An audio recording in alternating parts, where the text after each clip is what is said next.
सम्राट चंद्रगुप्त मौर्य भारतीय इतिहास के सबसे महान शासकों में से एक थे, जिन्होंने अपने साहस, बुद्धि और रणनीति के बल पर अखंड भारत का निर्माण किया था। इस कहानी के माध्यम से आपको ये जानने को मिलेगा कि किस प्रकार एक साधारण बालक अपने परिश्रम और सही मार्गदर्शन से इतिहास में अमर हो जाते हैं। चलिए बिना किसी देरी के प्रत्येक वीडियो की तरह शुरू से शुरू करते हैं।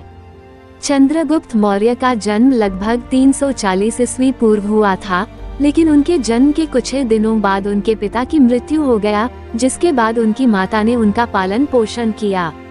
लेकिन उनके परिवार की स्थिति कमजोर होने के कारण उनका बचपन अत्यंत कठिनाई में बीता और उनका परिवार मौर्य वंश से संबंधित थे। कई सालों बाद जब वह बड़ा हुआ तो चंद्रगुप्त के प्रारंभिक जीवन में उनकी मुलाकात महान राजनीतिज्ञ और अर्थशास्त्री आचार्य चाणक्य से हुई। उस समय चाणक्य ने धनानंद के शासन से अत्यंत असंतोष था और वे मगध साम्राज्य को अत्याचारी नंद वंश से मुक्त करना चाहते थे।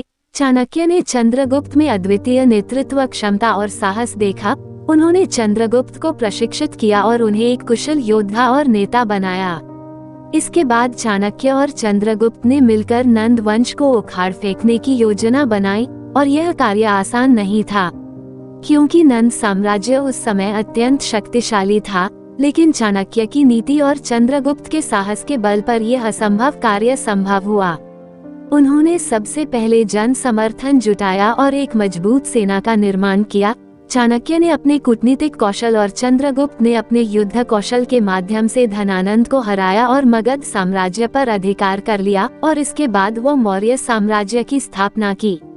मगध साम्राज्य पर विजय प्राप्त करने के बाद चंद्रगुप्त ने भारत को एकजुट करने का संकल्प लिया और इसके बाद उन्होंने छोटे छोटे राज्यों को अपने साम्राज्य में मिलाना शुरू किया।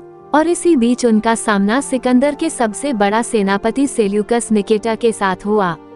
चंद्रगुप्त ने सेल्यूकस को हराकर पश्चिमोत्तर भारत को अपने साम्राज्य में मिलाया और इस विजय के बाद सेल्यूकस ने चंद्रगुप्त के साथ एक समझौता किया और अपनी पुत्री का विवाह चंद्रगुप्त से किया। इसके अलावा सेल्यूकस ने चंद्रगुप्त को अपने कुछ प्रमुख क्षेत्र भी सौंप दिए और इसके बाद चंद्रगुप्त मौर्य ने एक संगठित और कुशल शासन प्रणाली की स्थापित की और उन्होंने अपने साम्राज्य को विभिन्न प्रांतों में विभाजित किया और प्रत्येक प्रांत के लिए एक गवर्नर नियुक्त किया।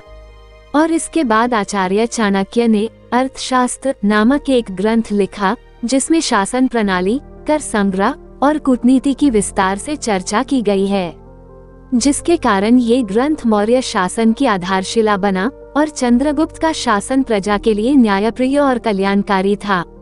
उन्होंने कृषि, व्यापार और सुरक्षा को प्राथमिकता दी, जिनसे उनके शासनकाल में भारत आर्थिक और सांस्कृतिक दृष्टि से अत्यंत समृद्ध हुआ।